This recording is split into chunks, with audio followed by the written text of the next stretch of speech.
I cannot believe I'm talking about this on the balcony, and this is kind of like an old folks condo. Oh, wow. Here we go. Take a deep breath. That's what I tell myself. I tell myself to keep on singing about a thread. Hi, okay, so I'm here in a different location. I tried filming this yesterday, but it was so ugly in the background, and I don't know how this is different, but it is what it is. I'm filming at my mom's condo. Can we just eat local? I just needed to acknowledge that. I got that at a thrift store. Anyways, today I would like to talk about ecofeminism.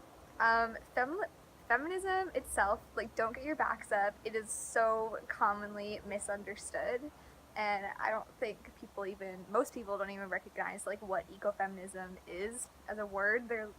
So it highlights some connections between the oppression of women and the oppression of the environment. Connections that may not be readily evident, but when you realize them, it's like, whoa. First things first, let's tackle some stereotypes on feminism. Feminism, much like veganism or environmentalism, it has some radicals that I think ruin it for everyone else because they deter other people from joining the movement, and they just create stereotypes, and it invalidates their arguments, actually, which is sucky because they're important discussions that we should be having in society right now. So anyways, I want to start off by clarifying that feminism is not a bad word. Feminists are not man-haters. It does not seek to dissolve the distinctions between genders, and by the way, there's a lot more than men and women, but rather alleviate the restrictions based against all genders so that they can coexist harmoniously and to the benefit of all. There, simply put. And many people in North America, they look at the success of the women's movement, like suffrage and being more in the high-collar or white-collar workforce, and they think that feminism has come far enough, and any further progressions would push men down, so then we're not on an equal footing. But let me tell you, there are still inequalities between men and women, or the genders, in North America. And this is mostly going to be focused on America because that's what most research is available for, but obviously there's a lot of interconnections between America and Canada because they're pretty much the same thing. Anyways, I'm just going to list some examples quickly on how women are still treated differentially from men. Number one, most obvious one, is sexual assault. I want to clarify first that it is not only women who are sexually assaulted, all genders are sexually assaulted. And all genders, I mean, everyone who is sexually assaulted usually experiences victim blaming. It's a huge issue. But I will say that predominantly it is women who are raped by men and not believed. We can look at the high-profile Kavanaugh case for this one, which I'm sure you all know of, and it's still a contentious issue. So basically, if you don't know, in the light of Brett Kavanaugh being nominated for Supreme Court, Christine Blasey Ford came forward to report a sexual assault that he had committed against her in high school. Other women came forward to report similar incidents with him afterwards, and letters surfaced that implied patterns of excessive drinking, which would and does often impair judgment and fuel sexual acts, which I'm sure we all know. What you want to do is destroy this guy's life. You've got nothing to apologize for. Kavanaugh denied the allegations. Are you a gang rapist? No.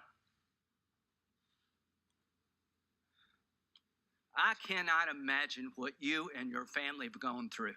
And in the end, he was believed and confirmed. So that's just one example among many, many.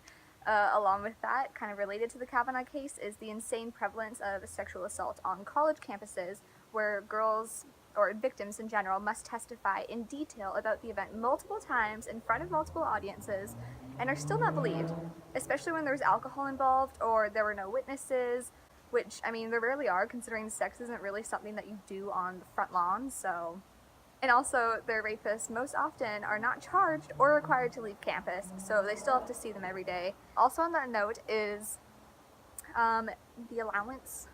I cannot believe I'm talking about this on the balcony, and this is kind of like an old folks condo.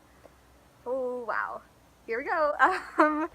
Also on that note is the allowance for men to kill prostitutes, particularly if they're people of color or First Nations who are painted as sexually promiscuous and therefore deserving of any sexual violence coming their way, whether it was consented to or not. This can be seen in the cases of Cindy Gladue and Pamela George, both Indigenous mothers and sex workers who were brutally murdered by Johns, who were acquitted by all-white, mostly all-male juries. So, yeah, that's a big one. 1 in 6 American women will be the victim of a rape or an attempted rape. Another example would be controlling women's rights to decide whether or not to carry a child in their bodies. It's still a thing for some reason. On top of that, women who do not have or do not want to have children are considered misaligned, confused, or out of touch with their femininity. The US is still very far behind on paid medical leave, that's mat leave, for women, making qualifications very strict. And on top of that, women are much more likely to be single parents than men, which obviously puts a lot of financial stress on them, and it takes away a lot of time that the men get to take advantage of. The men, I don't want to sound like I'm attacking them, but yeah, that men get to take advantage of, whether they want to direct it into climbing the work ladder, furthering their education, or just like plain chillin'. Sexual and domestic violence is still a very prevalent issue, and there is still contention on the ability of someone to rape their spouse. I cannot believe I'm talking about this on the balcony, but I still am. So it's as though a wedding band is a constant wordless yes to gratifying your partner's sexual needs whenever they please, even if that may not be on your terms. I would also like to point out that although there are more and more women joining the white-collar workforce, they are still presented as anomalies. You often hear, oh, this female doctor, this female engineer. When have you ever heard, oh, this male engineer? It's not a thing because it's insinuated. It is just socially understood that men are smart and naturally intelligent and built for leadership roles. Finally, to wrap this up, because I think we get it, the infamous pay gap is still real. Women are paid 80 cents on the dollar compared to men, and women of color even less. A common misconception is that this gap is due to differences in occupations where men pursue higher paying jobs, but even female doctors are paid $20,000 less a year than male doctors. I will elaborate this on this a bit more, where women are constantly told to be feminine when growing up, be docile and proper, never too loud or demanding, which might deter them from asking for raises, while their male counterparts who have been empowered to act freely and with character all their lives rarely hesitate to make such demands. Okay, that's enough of that for now. I hope you get the picture. This discrimination may not be as blatant as being denied the right to vote or to work to earn a living, but these should not be regarded as progressions. Those are called human rights. So, yeah, let's stop citing them as equality measures. Oppression nowadays is kind of more insidiously entrenched in our commonly held societal views and practices. It is oppression adapted for a modern context where there are human rights surveillance bodies that prohibit the blatant discrimination of peoples in developed countries. But oppression is nonetheless alive and well. This type of oppression is actually a symptom of our social, political, and economic organizational scheme or ideology, which concentrates power in a specific group of people. Right now, and for a very long time, we have lived in a patriarchal society. Yes, the patriarchy. Patriarchy. You've probably heard of it, but you might not know what it means. That's what I'm here for. Simply put, the patriarchy is a social system where men hold primary power in roles of moral authority, property ownership, social privilege, and political leadership, and women are largely excluded from it. There's plenty of historical evidence of patriarchal organization where men held all political positions, all work positions, all judicial positions, all financial positions, all religious leadership positions, all authority positions, and all moral determination positions, amongst others. And in today's modern context, we can see the subordination of women in many areas, where women and girls are shamed for losing their virginity and are seen to lose some sort of invisible purity, while men are congratulated and celebrated for their sexual conquests. Let's also sit on that for a moment and think about how they are actually called conquests. This can be extended past virginity, though, even, to where any sexual promiscuity in women is seen as a moral crime against themselves, as though they have degraded themselves as humans by engaging in the most natural human activity. Also, on the note of sex, oh god, I don't know if I can talk about this on the balcony. No, I don't think I can, I'm sorry. We can also see the subordination of women in politics, where any passion about a subject is waved off as emotion, likely due to PMSing. Very often in religion, women are told to be subservient to their husbands and fathers. America's largest Protestant organization, the Southern Baptist Convention, which has 16 million members, said, quote, "A white is to submit herself graciously to the servant leadership of her husband." End quote. Like, are we not the ones having the kids out here? The subordination of femininity can also be seen in how it is looked down upon for men to show any feminine behavior or traits. This goes all the way back to Freudian doctrine. Sigmund Freud, if you don't know, he's the very famed psychologist who founded a lot of our social beliefs. It goes back to Freudian doctrine, where the male was regarded as the normal human, and women were seen as perpetually psychologically focused on compensating for this inadequacy. This gender hierarchy is held in place by hegemonic ideas of masculinity that reinforce the devaluation of seemingly feminine values and behaviors. All these differences in the treatment of men and women can be simplified to stem from one overarching power dynamic: men versus women, or masculinity versus femininity. These power structures underlie every status quo of human affairs in North America and follow a very simple model to dictate who has the power and what bodies get to be controlled by that power. Superior versus inferior. This is how we organize society.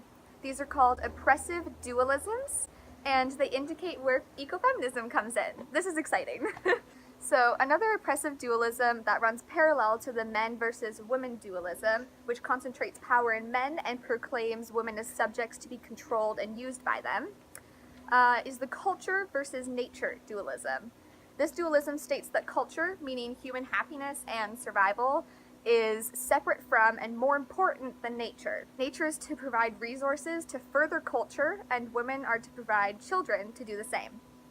This essentialization of women in nature demotes the autonomy of these living beings, where they are relegated to bodies that serve to project the legacy of men. Through the essentialization of female roles and the infusion of beauty into particular types of nature, like waterfalls or any natural monument, both women and nature become restricted in their definitions and consequently in their power, influence, and relevance in spheres outside of their perceived dominion, like women in politics and economics and nature in the personal and sentient. By excluding women and nature from these spheres that greatly influence their lives, they both became dependent on man for protection while simultaneously fearing his exploit.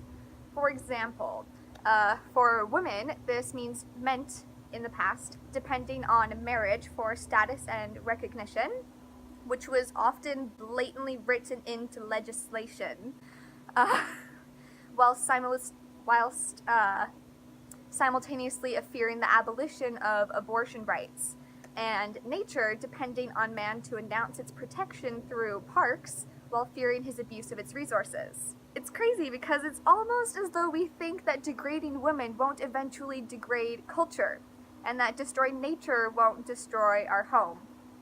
An interesting manifestation of this connected discrimination can be seen in resource extractions like those of the oil industry and mining in Canada's northern interior. These projects obviously wantonly degrade the environment and often leave it in a state where it can not replenish or restore itself.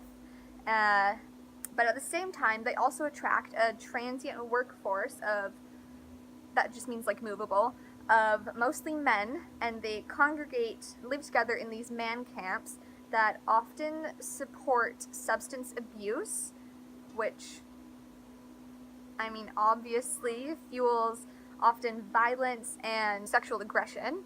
An example of this can be found in Fort St. John, where they're having an oil industry boom right now, and this has attracted this transient workforce, and the vulnerable women, which are notably Indigenous women and prostitutes, or both, who live there year-round, they are often attacked. This is also the area of the Sightsee Dam mega project that just got approved, so that's great.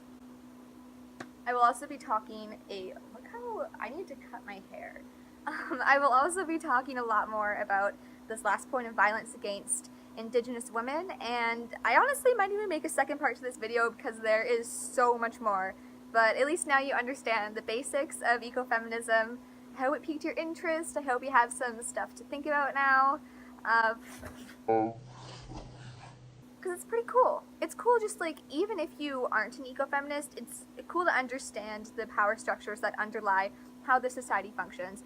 No matter what side you're on it, I'm not asking you to feel guilty, but it is kind of nice when you recognize your privilege.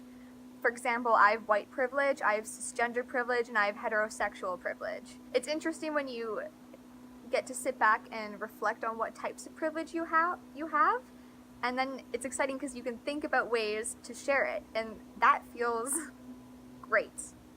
I'm still trying to figure out how to do that in many ways, and I think we all are, and that's the discussion I want to open up. I will be having videos about that because I know you want to share your privilege. We all want to help people because it feels great, unless you're Hitler. So, yeah, or Trump. Okay, I hope you have a good week. Bye.